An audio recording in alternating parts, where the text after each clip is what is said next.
Nicholas Glover with the Tampa Bay Chamber. I want to thank and welcome the viewers tuning into our 2023 candidate interview series for the City of Tampa City Council elections. The Chamber focuses on policy, not politics. And while we do not endorse, we do want to make sure that our members and the business community are informed on where these candidates stand on the issues most important to them. We are excited to have Michael Derewenko running for City Council District 2 Citywide with us today. Thank you for joining us, Michael. Thank you. So Michael, we are just under 60 days from Election Day. And now that we're in the home stretch, can you give us a brief update, 30 seconds or so, on the campaign, about yourself and what message you hope to deliver to voters? Yeah, I put my ticket in August. So I was obviously passionate about getting in here and getting my foot in the door early, trying to build up some, name exposure that I might not have, knowing that I'd more than likely be running against an incumbent. So I got a little bit of a head start on touching base with the community, meeting with community affairs, different groups, neighborhood groups and whatnot, to really find out what the kind of the voice of the people was right now, and what I needed to kind of focus my attention on and, refine my platforms to make it easier to deliver. Thank you. Let's start off by talking about the role of City Council. What is the role of City Council as you see it? And how do you see that role potentially evolving over the course of your term?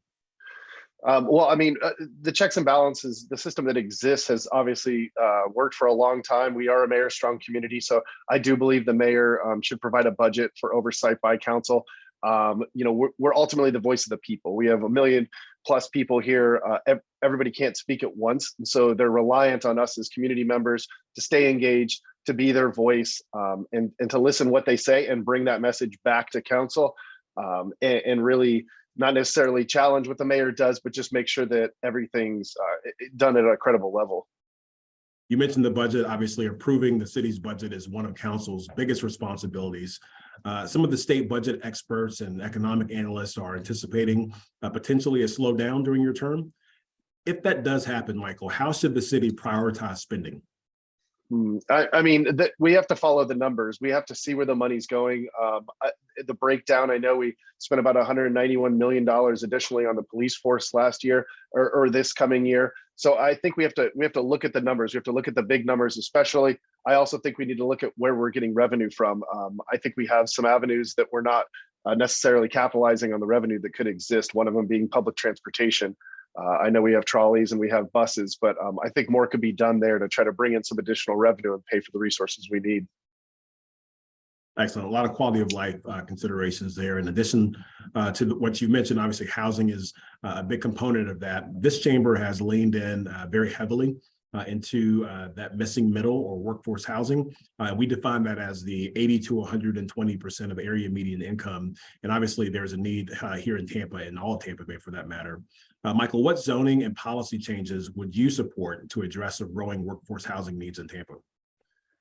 It's a combination of efforts. There's obviously no silver bullet for the housing issue we have. It's unfortunate, but the community and the city, basically, we create a lot of these issues ourselves, just culturally. Not a lot of them have to do really with the system. The system did not make people buy houses for $30,000, remodel them and sell them for $250,000 or $300,000, as we were talking earlier. A lot of that has to do with the community wanting to keep things the way they are. And I think that while the city can set up ordinances to make sure that landlords and renters aren't renovating properties and raising rent by 10, 15, 20% and pushing people out of neighborhoods. I know that's happened to me in my lifetime in Tampa, so I know it can happen to anybody. I think that's part of the problem. I think there are some ordinances you can set to make sure that 2-3%, cost of living wages are kind of taken into account with rent. But I think there are some things the city can do. As far as what the city can do, going forward when I'm on council, is with the contracting background I have, a lot of our issues stem from developments, new developments. While we have some systematic issues with existing real estate, a lot of it comes with the new developments. Especially, I'm in Ybor, right here in Channelside, right here in downtown. These towers with starting prices of over $500,000. Not that there was any residents there before, but it's kind of setting the ceiling a little high to meet that median that you talk about. Our city doesn't have the response to the commerce needed to even employ people that make that much money that can afford that. And if the idea is people are coming from outside the city, then we really need to focus on making our parks and areas of tourism that much more meaningful. Thank you, Michael. Let's switch gears and talk about home rule. Local governments across the state have been critical of the legislature in recent years. Do you agree that preemption has become a problem in Tallahassee? And if yes, how would you work to establish a more productive relationship with our legislative delegation? Yeah, I mean, a lot of this goes back to the checks and balances comment I made earlier. We operate, we get state funding, so we have to be meaningful of where the money's coming from. But at the same time, we are responsible for ourselves. The same problems we get ourselves into, we can challenge ourselves to get ourselves out of. And so while I do think some state oversight is going to be necessary considering the funding protocols, I also think that we should hold responsibility and accountability locally. And we should be able to make the best decisions ourselves, especially with the right representatives on council, listening to the people and not remaining complacent. Thank you. Obviously, economic development is something that's very important to the chamber. The next question is on that topic. Utilization of public-private partnerships continues to be an asset for local governments across the country.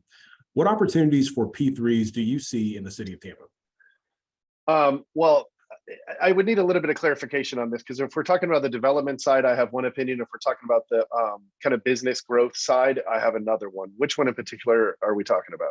Let's talk about both. I think the folks would like to hear both perspectives. So on the development side, one of the challenges I see is we definitely want to welcome new growth. We want to welcome new revenue, but I call these buildings kind of cupcakes that are popping up. They have the retail restaurants on the bottoms. They have the condos up top. Sometimes it takes a long time to fill those condos, and not everybody wants to work at a restaurant or a retail center down below. And so we just have to be cognizant of the ratio that we're building these at. We can't keep building things that are going to be just very one-dimensional in their appeal and who's going to live there. As far as the business goes, I think one of the major struggles we have is allowing outside contractors and businesses outside of the city to RFP for city projects. I think we have a lot of projects that could bring business locally. As a small business owner throughout my 20s, and 2008 hit myself and my dad's company very hard. I know personally how difficult it was to get city contracts through their permitting process. So I think firstly, what we could do is we need to look to local contractors. We need to start bringing small businesses into the city that we can build up into middle-sized businesses. I think we spend a lot of time focusing on big business instead of helping the little guy get bigger. I know I dealt with that, and I can only hope that I can maybe represent change when elected. Thank you for that, Michael. So obviously we couldn't talk about city elections without talking about transportation. And so the next question is on that. The uncertainty still persists with the already collected all for transportation referendum dollars. As you may know, the fate of those dollars rests now in the hands of the Florida legislature. Assuming that Hillsborough is able to secure those funds this legislative session, what are the most important investments you'd like to see with those dollars?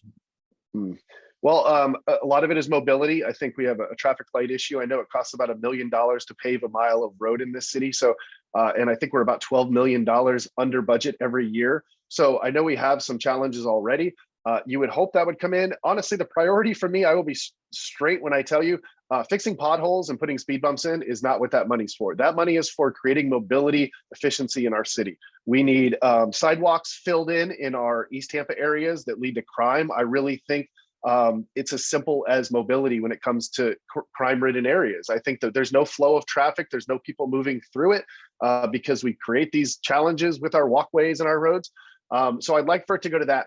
But about the all for transportation in particular, I have read it, and I do, devil's advocate, I do understand why there is some apprehension in the voting on it. While I think everybody, even the deniers of it, respect that Tampa does need some funding outside of what our resources can provide, I think there is some verbiage in there that needs to be enacted or clarified. I think it's typical of something of this scope to have some confusion tied to it. But I think there should be a happy medium where potentially we could get the funding and allow council or allow the citizens of the city to help us, put that money where it needs to go.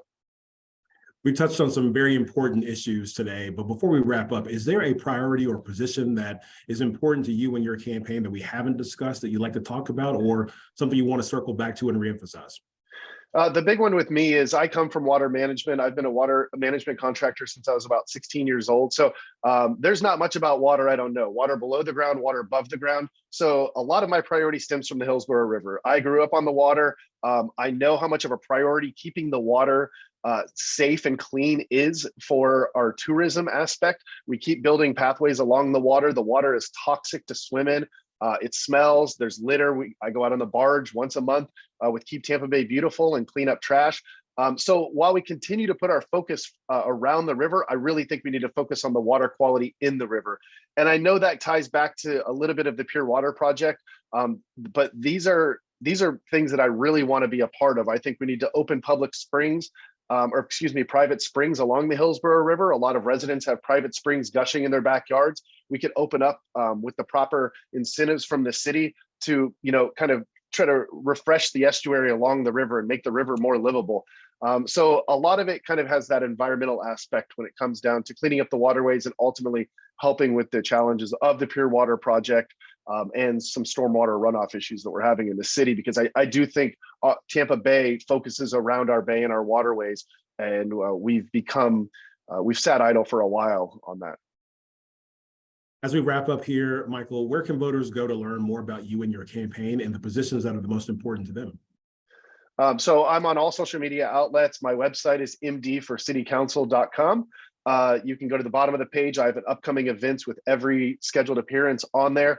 I have been, to every meeting in the last 6 months prior to even the election, because as I mentioned, I do really want to hear the voice of the people. And as you mentioned, see if it's something that actually I can add to it. If it's something that's over my head or outside of the scope of my competence, I would be the first to admit it. But I definitely think my decision on council will do nothing but benefit the people. Michael Derewenko, running for City Council District 2 Citywide. On behalf of our members and our board of directors, we want to thank you for joining us today and for your willingness to serve in an elected office. That concludes our candidate interview today.